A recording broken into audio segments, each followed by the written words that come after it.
Before we get started with this episode, I want to say from the bottom of my heart, thank you for listening. I absolutely love producing this show for you. One thing some listeners will note is that I've had a grand total of 2 different sponsors during the life of this podcast. Unbeknownst to anyone else, only one of those deals actually involved any money. I'm not going to lie, money does help. Some pocket change to cover recording and production expenses would go a long way to ensure I can continue doing this for as long as possible.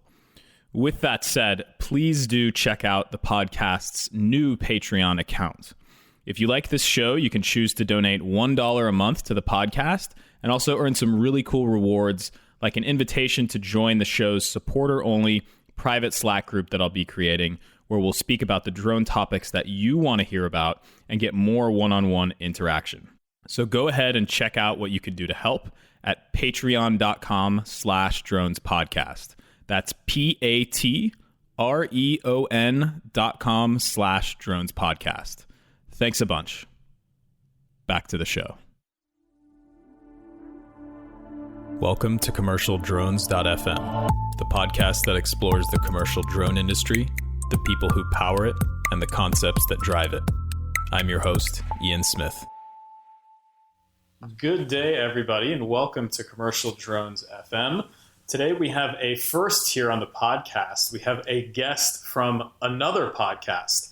Everybody welcome Steve Hogan, who's host of the Drone Law Today podcast. He's a shareholder at the Osley McMullen Law Firm in Tallahassee, Florida. Their website is dronelawyers.com. Welcome, Steve, to Commercial Drones FM. Ian, thank you so much for having me on. I really appreciate the work that you've done in this space in talking about issues that are so vital to people that are making a go of it out there in the commercial drone industry. I've been watching your work for some time, and I'm glad we were able to connect. Likewise, same here. Too bad it took so long, but now is better than never. So thanks so much for your time. We're recording remotely. I don't do this too often, but for Steve, I really wanted to have him on the show and get some of these awesome drone legal questions answered and analyzed. So first off, I would love to ask, and I'm sure everyone else would know, a little bit about yourself. So how did you get into drones? Well, by now it's a long story. It started back in January of 2012, and I talk about this a little bit in the book that I published in 2015 called The Drone Revolution, which people can get for free at dronelawtoday.com/book. And I sat down with one of the shareholders in the firm. I was an associate at the time, and we just started brainstorming what are some high-tech changes out there in the world that are technology changes that are creating brand new industries with new and unique legal needs where nobody's an expert, essentially. And with the idea that we can go be the experts in whatever that is. And our law firm in Tallahassee, Florida, we're in the capital of Florida, so we grapple all the time with the interaction between state and federal regulations as it applies to businesses. I mean, that's what we do. And that was January 2012, and as everybody listening will know, the FIMRA came out in February 2012. That's the FAA Modernization and Reform Act of 2012 that the president signed that directed the FAA to write the current version of drone regulations that we only first saw on the books August of last year. So between February 2012 and August of 2016, it's been a long saga of getting to know the people in the drone industry, getting to understand the legal needs in the drone industry, and sharing as much as we've learned with as many people as possible. Yeah, it took a little while for that FIMRA to go ahead and rear its actual head in our faces here for the drone industry. So we didn't touch on the fact, so you're a lawyer, correct? I mean, you are a lawyer barred in Florida? That's right. I'm a lawyer. I practice in Florida. I'm a principally commercial litigators. So that's businesses suing each other. I also do quite a bit of tax litigation where we're defending taxpayers, both businesses and individuals, against the IRS and the Florida Department of Revenue. And really, I see this FAA work on the drone side of my life as very similar to the tax work, where you have a federal regulator and state regulators, or at least potentially state regulators, trying to enforce arcane federal and state laws that don't necessarily fit what a business is doing. I mean, that's how I see the drone industry and my place in it. So that's what I do for a living. And so I'm imagining back at law school, you did not go and say, I'm going to specialize in tax law and also drone law whenever you were first studying. So at what point or in what year did you really realize, okay, now this is the time to get into the drone industry and really help from a legal standpoint? Well, it really does go back to 2012 when we were looking around at industries that were high tech and growing. We had a short list of industries, and the FIMRA coming out in February is like, well, let's look at drones. And the first thing we did was have our law clerks do a bunch of research, like you do over the summer, and get to know, well, what are the legal issues, what could they be, and we zipped that together into a white paper that we distributed to drone companies in Florida and throughout the Southeast, and that became the core of our network.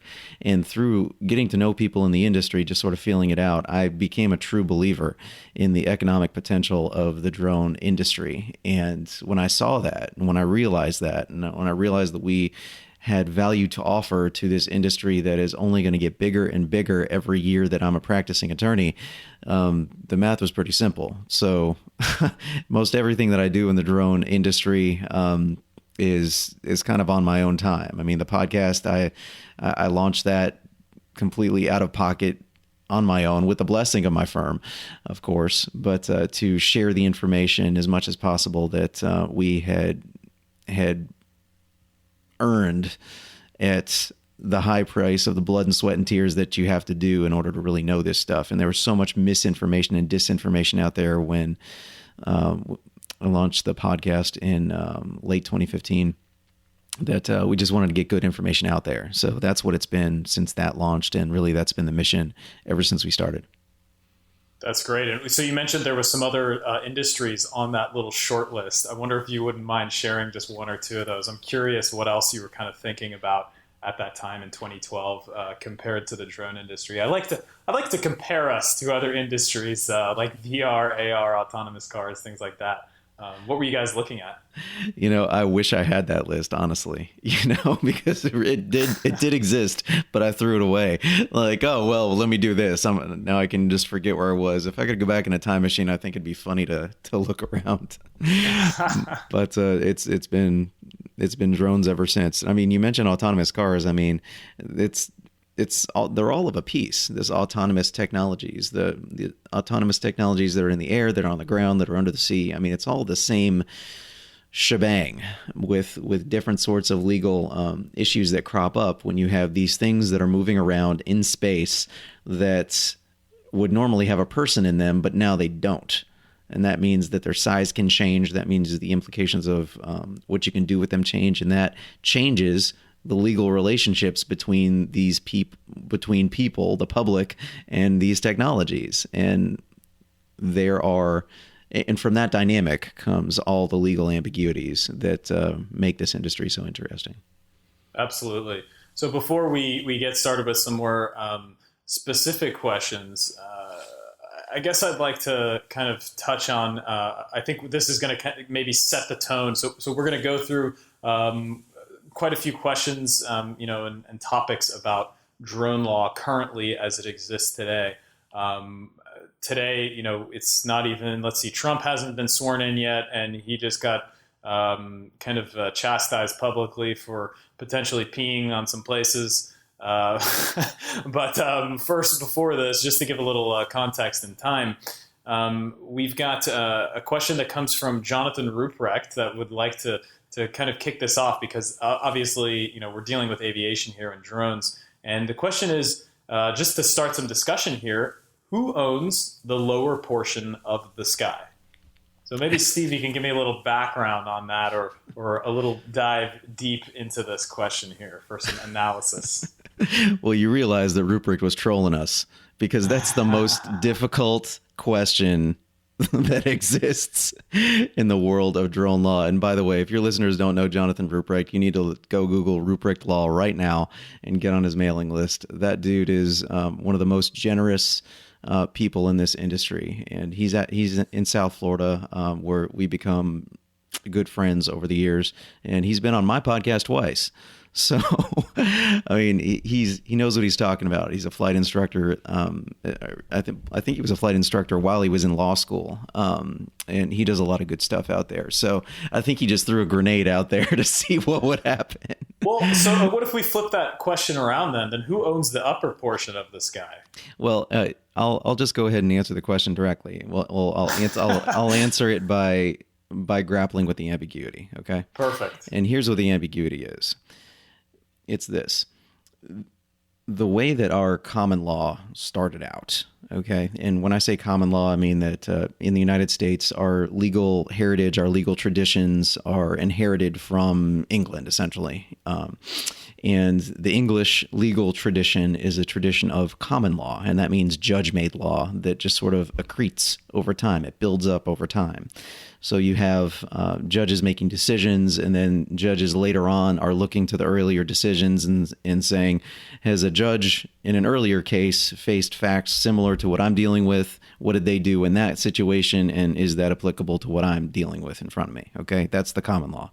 So that's a lot of first year law school in like 3 seconds. Okay, so that's our common law system. And under the common law idea of property ownership is that when you owned a piece of real property, that's land, okay, you owned not just the surface of the land, but you owned everything below that land all the way down to hell, and everything above the land all the way up to heaven. Okay. And that's fine when you're just dealing with, the odd bird flying over your land that you want to shoot with an arrow. It was over my land as my bird now if I get it, right?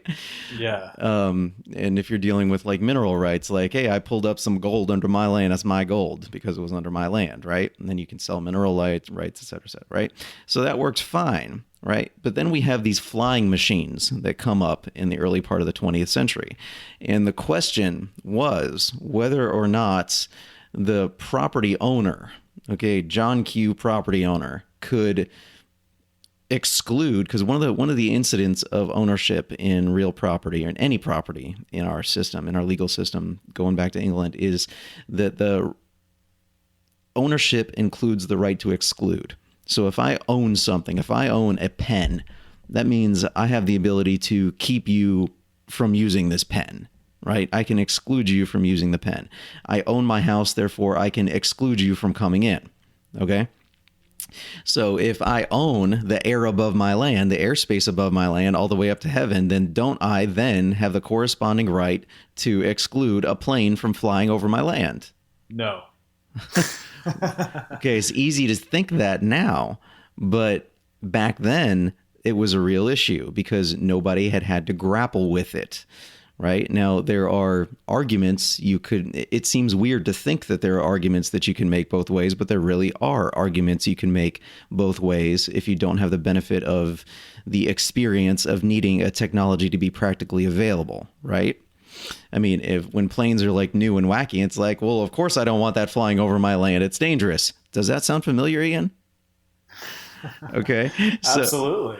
Right. So the cases that came out, and when I say cases, I mean, literally lawsuits in front of a judge and judges making decisions. That's our common law system.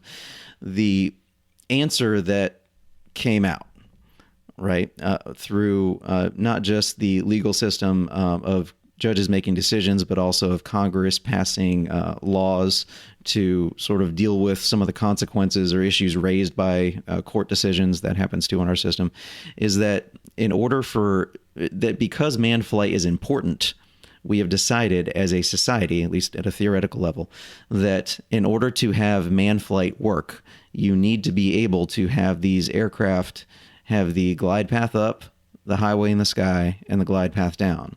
And nobody that owns a piece of land has the ability to exclude manned aircraft from flying over them. Essentially, it's public, right? And that's a matter of necessity. That's a thing that we negotiated as a culture as aircraft became more important. Okay.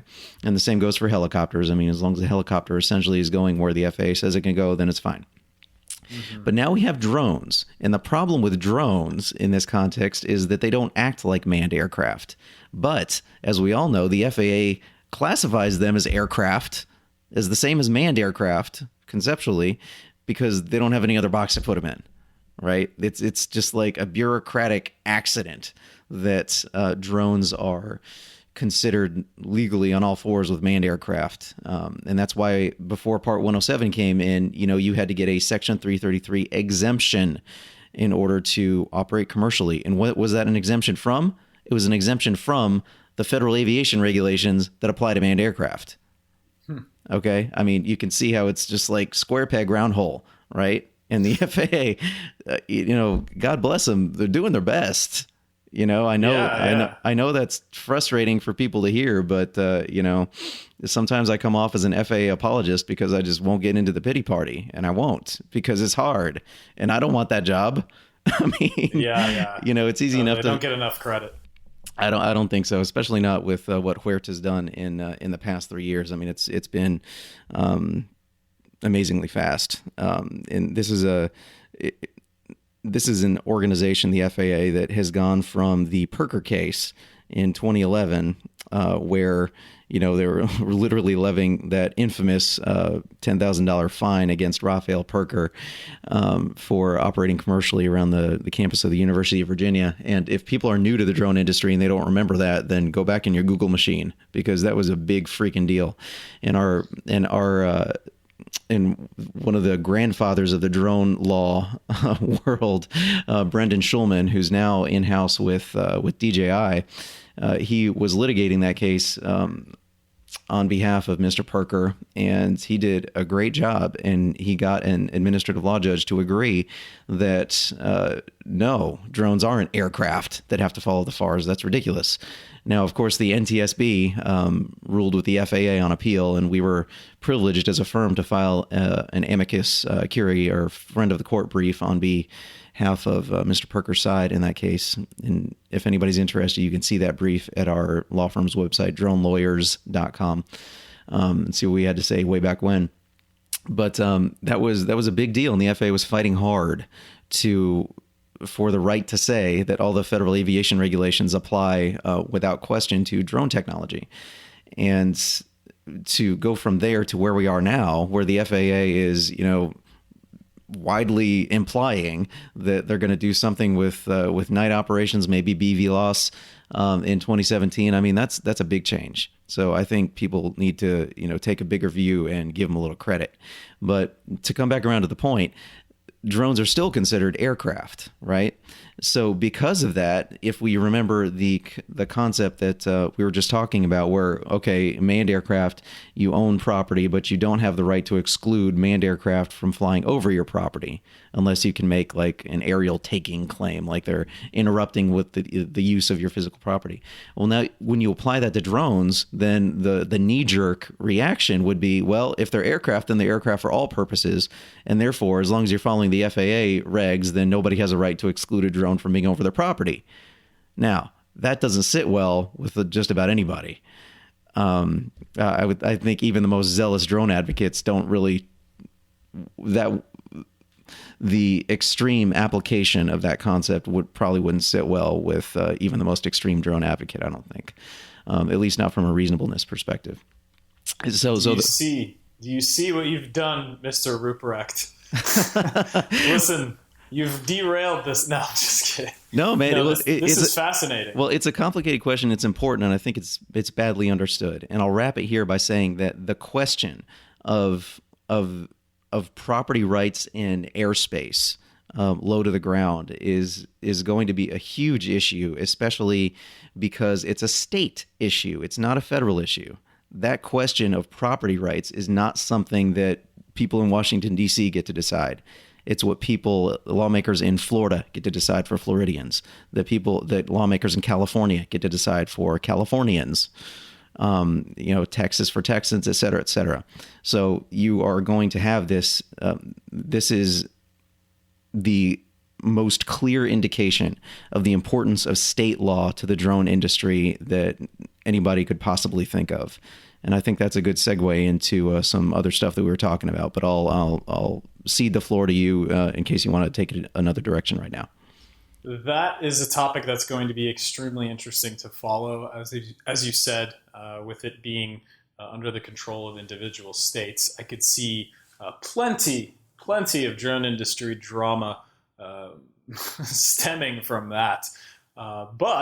So this is a perfect transition into the kind of the next question. So a few days ago from this recording, I don't know, maybe it was a week or so, there was a gentleman buzzing around with his brand new DJI Inspire 2 out around, imagine some type of lakes in Utah, and a duck hunter, who I don't know the name of this person or any of these people, it doesn't really matter, but someone that was hunting ducks, was, armed already, decided to put some buckshot in the guy's drone and knocked it down to the ground, and it became a wrecked drone. So guy flying his Inspire 2 gets his drone shot down by another guy with a shotgun in Utah. Is that a federal offense to shoot down a drone? Well, I'll answer that two ways. The first way that I'll answer is saying that there's litigation going on right now in, the lawyers in Tennessee. His name's James Mackler, who's running the case or prosecuting the case on behalf of the drone owner. Prosecuting is the bad word. Litigating on behalf of the drone owner, and that's grappling with that very question. And that's the case of the Boggs case, the drone slayer case, if you remember that. That was the dude in Kentucky that shot down the drone that his neighbor was flying, and his neighbor tries to go get it back, and the guy meets him with a Glock in his front yard. That's right. No. And and if you remember, the Kentucky judge said, "No, it was cool for you to shoot down that drone." So the Boggs case is all about. I don't want to geek out too much on legal particulars, but it's a declaratory judgment action where James Mackler, who's another excellent attorney in the space, has filed a lawsuit asking a federal judge to rule on that question of whether or not, if you shoot down a drone, which, remember from our discussion before, is an aircraft, right? If that's literally the same as shooting down a 747. Now, I am on record on LinkedIn Pulse of saying that, yes, it is, or should be, if we're going to be consistent about things, and whether or not that gets borne out in the analysis will be interesting, because to make these things precedential, you got to get somebody in a funny black robe to say something.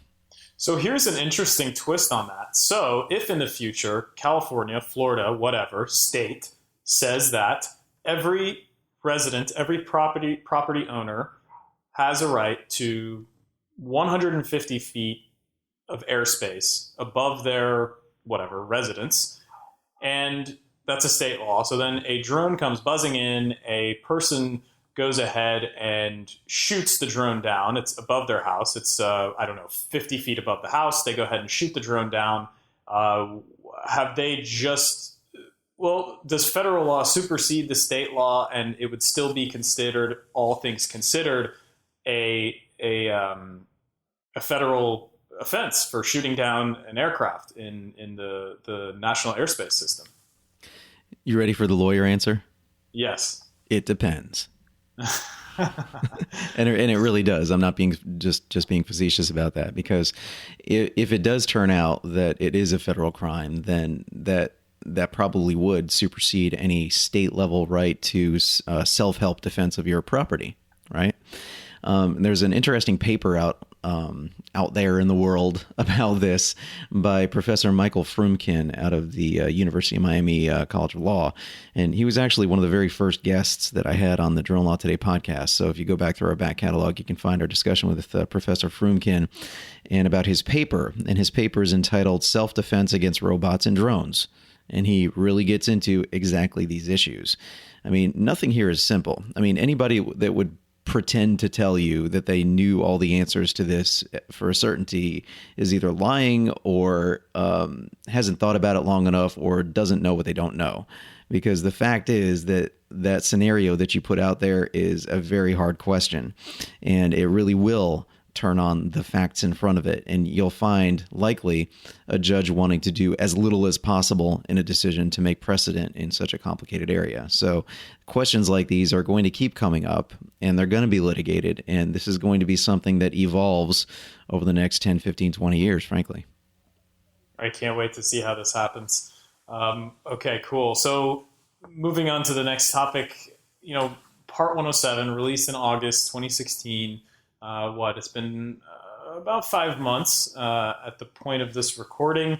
What are your thoughts on that? Are you happy with what the FAA wound up pushing through compared to a lot of the initial speculation, notably the 500-foot AGL limitation being brought back down to 400 feet? I mean, what are your general thoughts on Part 107 from your own legal standpoint? I think it's a wonderful first step. I mean, more than wonderful. I think it's a freaking great first step because that lets most of the SUAS-based drone industry, SUAS under 55 pounds, do whatever they want to do in terms of drone business plans that are based on delivery of information products, which is the killer app for drones, right? I mean, it's gathering data and delivering an information product that's of value to the end consumer, whether it's a picture, a video, or really, really tight, useful. God, I'm trying to. Is it GIS? GIS. Yeah. I kept wanting to say GPS, and I knew that was wrong. So yeah, GIS stuff. I mean, all that stuff is extremely useful, and that is the biggest economic opportunity for the drone industry. I mean, yes, there will be logistics companies delivering stuff, but information products is where it's at, and all of those businesses can operate under Part 107 right now without having to hire a pilot with an actual pilot's license, and that's a big freaking deal. And to the extent that anybody has a business idea or what have you that won't fit within 107, well, then you can just get a waiver. And that waiver process, by all accounts, has been moving extremely fast, especially when compared to the 333 process. So I think people need to be a little bit thankful for what they've got. And I mean, you can complain that life isn't perfect, but that doesn't mean that life sucks. I'm with you, Steve. I agree on that.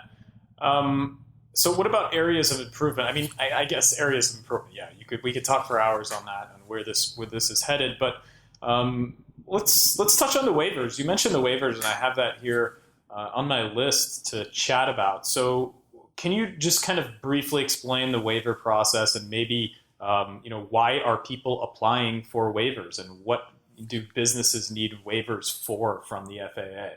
Because it's kind of from the kind of the consensus is, it takes a while to apply for a waiver and get it approved from the FAA. But maybe you can just kind of talk about that topic a little bit. Sure. Well, when you look at Part 107, there's things you can't do, like operate at night, right? You can't operate at night. But what if you want to operate at night? Well, then you file a waiver to operate at night. And essentially, it's an online form, and you are explaining to the FAA what you want to do, why it's not in 107, and why you're going to be safe. It's essentially the same thing that you would do under 333, but less complicated. And that's what you do. If you want to operate in airspace that isn't quite allowed under Part 107 in whatever area you're looking at, you can apply for waivers there too. And you can apply for more than one type of waiver for your business and sort of stack them up.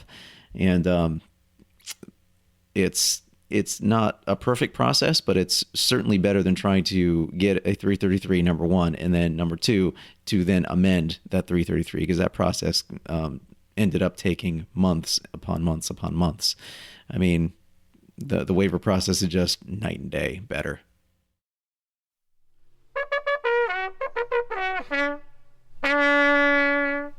quick interruption to remind you that I have a Patreon account for the podcast. Patreon is a great service that allows you to support the podcast if you want to. With Patreon, you can choose to donate as little as $1 a month, which comes out to $12 a year. That goes towards my hosting, website, travel, and promo costs for the show.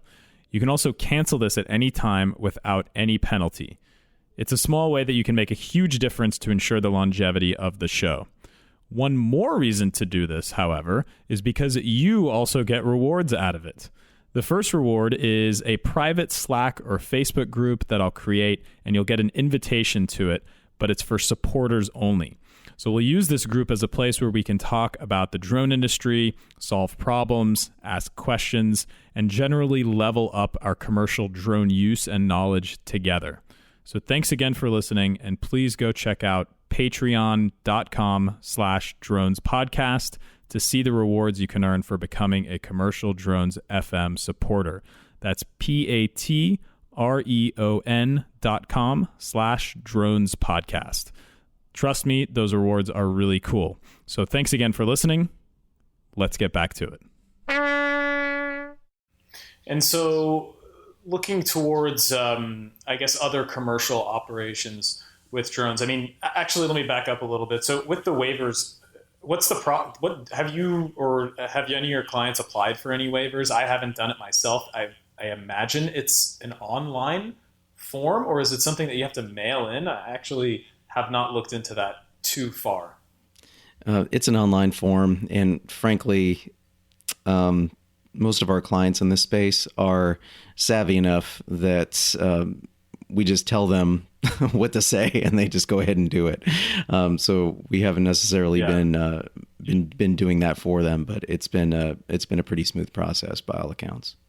Okay, good. So there is a somewhat modern way of doing this, which is great to see coming from the FAA. So by all accounts, great stuff from the FAA. And if you don't like one of the things, go ahead and apply for a waiver, and you can see if they'll approve it. But as we all know, the FAA's primary mission is safety. And so if it's not safe, then you're probably not going to get approved. So be prepared to state your case. Also, disclaimer, anything we said before this and after this is definitely not legal advice. Seek your own counsel. I'm sure you can hit up Steve and enlist his firm's services as well, but I just want to get that out there. Okay, moving on to the next kind of topic here. So this is something that I've always been interested in. Basically FPV racing. You know, it's starting to get, pretty popular. Most of the time, ESPN has a contract with the Drone Racing League, and that kind of made some headlines. I've seen it on TV. I actually watched it on an airplane, 32,000 feet up in the sky, and that was kind of cool. It felt like the future. But, basically, the FAA requires that you maintain a visual line of sight. Well, hold on. Let me back up a little bit. Is racing a drone competitively a commercial operation? Let's get that out of the way. If you're outside in the airspace and you're racing a drone in an FPV race, do you need a Part 107 certificate to go ahead and do that legally? Well, the question is whether you're a hobbyist or not, right? And well, if there's a prize at the end, like if you're racing for money, I guess. If you're racing for money, then there's $1 attached to it, and then you should be operating within 107. Okay. So if you're just out with your buddies and you're doing some racing around, you're totally fine, right? As long as you didn't bet $1 on it. Okay. As long as there is not no legal compensation. Advice. Yeah, exactly. So if you are doing a commercial FPV race and you're outside, you're in the National Airspace System, not inside, which is where I believe most of the Drone Racing League events are happening. So I think they get to skirt some of these rules. If you're inside, if you're inside, the FAA does not care what you do. Perfect. So there we go. That's probably their way of getting around most of this. But if you're outside, we've seen it happen. There's been races. I think one of the first streamed races, I remember almost 2 years ago watching this streaming, there was something in California, and this was before Part 107 for sure. There was some outfit doing some drone racing. There were sponsors. There was all kinds of money put into this. and they were outside and they had FPV headsets on, meaning that they did not have visual line of sight with their aircraft. What's the deal with that? I mean, do they need it? Can they use a visual observer, or is that just straight up frowned upon because that's a beyond visual line of sight situation on a 107 or commercial operation? You get what I'm saying. Yeah, I'm going to protect myself from pontificating on a hypothetical that I haven't studied in detail. So, what I will say is that you can potentially use visual observers to extend your range, but it's going to depend upon the particulars of your operation. So I think that's as far as I'm willing to go on that while I'm being recorded. I totally respect your decision for that. So that's that's one that always kind of throws me for a loop, because it's just, there's so much gray area around it that it's really hard to say definitively. And unless the FAA comes out with a specific provision for FPV operations or FPV racing scenarios outside, then I think it's going to remain very, very gray. So let's go ahead and let's move on from that. Thank you for giving at least a little bit of opinion on there. Okay, so as we've discussed, there's all these different regulations. We all know that. We all have to deal with them as commercial drone operators, commercial drone pilots. But enforcement, like, how does the FAA actually plan to enforce all of these rules? I mean, you have so much more visibility into this given the nature of your business. But like, what happens if I'm flying my drone and I hit an airplane or something, and I've just had a mid-air collision with my drone and I'm under 107? I mean, or if I break any of these other rules, like, what does the FAA plan to do as far as enforcement of this? Well, if you are flying under Part 107, then you have a license from the FAA, right? You have the little certificate. So that gives the FAA a way to enforce their regulations by taking action against your license and potentially levying civil fines against you for any actions that endanger the national airspace system. And even if you're flying as a hobbyist, not under Part 107, you're still not allowed to do anything that endangers the national airspace system. And that's a provision in Part 101. I mean, people don't talk about Part 101 as much, but that's the hobbyist one. Part 101, and it's a subpart in there that talks about the hobbyist regulations. And I mean, it's very short, but it's essentially, follow community-based guidelines. I mean, you can get all this on knowbeforeyouFly.org, but it's you're following community-based guidelines like the AMA, and you're generally being safe, right? You're staying away from airports and you're not endangering anybody. But if you do something reckless, if you engage in that sort of activity that Chris Anderson so memorably called mass jackassery, and you endanger the national airspace system, then you are putting yourself at risk for civil fines. Now, the implicit question, what you asked, is how will anybody find out? And I think that's the wrong question to ask from both a legal perspective, right? Because the question that you should not ask your lawyer is, how likely am I to get caught? Okay. And if you're a responsible person in the drone industry, then you're not going to play those shenanigans. I mean, you're either going to be a straight shooter or you're not. And if you're not a straight shooter, then I hope you get caught. Yeah, there we go. Boom. All right. So now we've kind of passed the more difficult questions. Let's look a little more forward to the future. So we've got a guy named Donald Trump, who I mentioned a little bit earlier, who is the president-elect currently. I think on January 12th he'll be sworn in, barring anything from between now and that date. So the Obama administration, was pretty good towards the commercial drone industry, in my opinion, and I would imagine yours as well. So what do you see for the Trump administration? I mean, what kind of things do you think we can look forward to, or are we going to, as an industry, Should we be a little bit wary of this? I mean, how do you see things shaking out with this new administration? Well, I did address that in in one of my Q&A episodes that I do every so often. I think it's entitled something to the lines of Donald Trump and drones, so people can find that in the back catalog. I talk about this a little bit. Good SEO. Yeah, hey man, got to do what you got to do.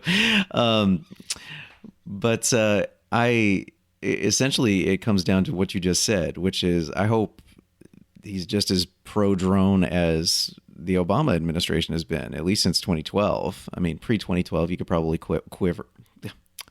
quibble about the administration's focused on the drone industry with how sluggish it was prior to the FIMRA. But after the FIMRA, I mean, you really saw the executive branch pushing this particular technology. And one of the people that came out of the Obama administration into private practice, Lisa Ellman, and she would be a good person to have on your podcast if you haven't had her on yet. She's now with the Hogan Lovells law firm.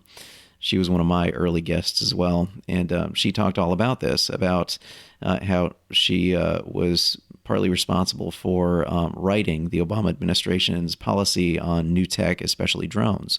And they were very focused on it and very boosterish about it. And I think you can see that see the evidence of that in the way the FAA has ramped things up to go at warp speed when judged by the speed of a bureaucratic organization like the FAA. And I see no reason for the Trump administration to change anything, honestly, from the FAA's perspective. If that ball, because it's all about jobs, jobs, jobs, right? And when you look at the commercial drone industry, all I see is opportunities for small businesses to pop up with extremely low startup costs. I mean, you get your drone, you get your business set up, you get your insurance, and off you go. And depending on how good you are at hustling, then you can create a business for yourself. And I think that aligns perfectly with the stated priorities for the new Trump administration. So I have high hopes for the future. Cool. Yeah, I do as well. And I remember before the election, I was actually Googling. I was trying to Google, like, what is Trump's stance on drones? What's his administration going to look like? How do they feel about commercial drones? And I was fairly surprised that anytime it came up, it was about drone strikes and using military drones and these kinds of things. And obviously, commercial drones is not at the forefront of every United States citizen's mind when it comes to choosing the next president. But I would have figured there was a little bit more investigation on that from the commercial side. But as far as we can tell, yeah, it's all about jobs. I listened to that specific episode, so I recommend the listeners, if you're listening to this, go check it out if you're at all interested in that. Steve had some really nice analysis on Trump's campaign and how that could affect his presidency. So Steve, any other general thoughts that you have or anything that you wanted to share just regarding commercial drones and legal stuff? Absolutely. Before we go ahead and cut off the mics. Absolutely. I want to mention that our law firm has put together a resource that I want to share with all of your listeners. You know, a lot of what we talked about here today is the importance of state drone law or state law generally to the drone industry. And one problem with that is that it's extraordinarily hard to know what the laws actually are in a given state, especially if you want to go do business in that other state. Because frankly, it's hard to do that sort of research. And, you know, there are places on the internet that have tried to put that together. But I mean, frankly, when you're not a lawyer and you're not focused on doing it really deeply and standing and putting your reputation behind it, you know, it's hard to ever trust anything that you find out there. So what my law firm put together is we did the work. We put in the sweat equity to create the first ever book on state drone laws that are in force around the country. And we're offering that book for free to all of your listeners. And it's they can get that at dronelawtoday.com/book, and they can find the way to download it right there. But it's the book's title is State Drone Laws, State Laws and Regulations on Unmanned Aircraft Systems. It's not yet available in a physical, paperback copy. It's only the electronic copy right now, but there will be physical options in the future. And by the way, we are going to update this book on at least an annual basis. So this is not a one shot. This is a first step in putting this resource out there for the drone community that will evolve with the laws as they evolve in every state. Oh, that sounds great. It sounds like an incredible resource, and I know what I'm going to be reading this weekend. I probably won't make it through all 50 states, forgive me, but I'll definitely be checking into at least Texas and California and keep a copy of that on my computer. So thanks so much for sharing that, Steve. I'm sure that's going to be very, very useful for quite a lot of people. So I'll go ahead and link that up in the show notes on the website. You can go ahead, if you're interested, you can follow Steve on Twitter at Drone Law Today, and you can actually check out the website at dronelawtoday.com. And those 2 free drone books, as Steve mentioned, are available at dronelawtoday.com/book.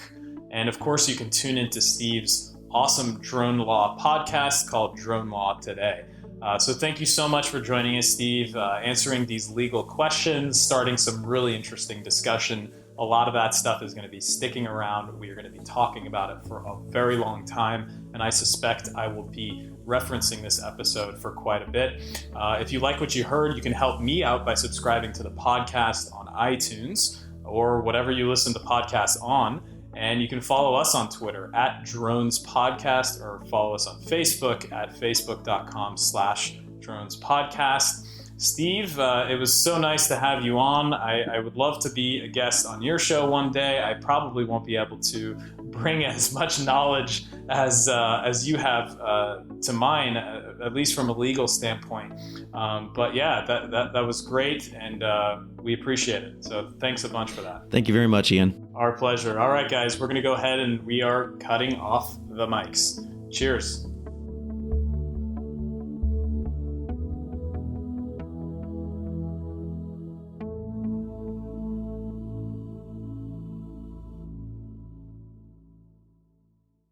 All right, so that's a wrap. I really hope you enjoyed this episode. One thing you can do to support the show is to visit our new Patreon page and consider donating some change at patreon.com/dronespodcast. So go ahead and donate $1 if you're feeling it. I will be forever grateful. Again, that's Patreon, patreon.com/dronespodcast.